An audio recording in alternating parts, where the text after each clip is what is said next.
This video is to talk to you about why Let's Start Talking is such a great mission outreach. I've done several medical missions that are very eye-opening, the differences in our lifestyles in this country and other places. But the Let's Start Talking was a way to be more involved, not just by giving money for the church in Tumbaco, but to meet those evangelists and their families and get to know them and to help them to bring in people.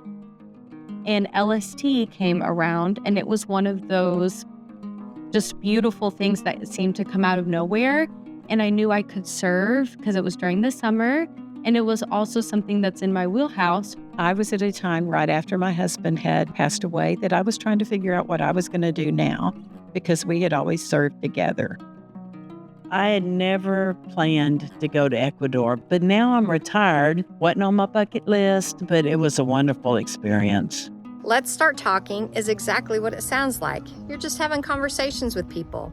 You read out of a little workbook that has questions in it, and then you just sit across the table and just chit-chat with someone. We took the book of Luke, and it was broken down by chapter, and we would read a chapter with the students and then answer questions with them. And it was basically a way to start conversations about Jesus in English. I didn't think it would have a lot of interaction between the people. But then afterwards, it's like, oh my goodness, well, you can't wait for them to come back. And so much respect. People rode 3 buses to get there. And it's like, wow, I didn't expect that much diligence just to learn English.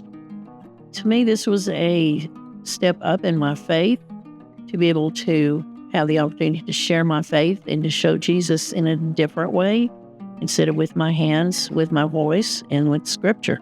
It was so neat when we were there on Sunday morning with everybody up there. And so the singing just made a beautiful atmosphere for worship together.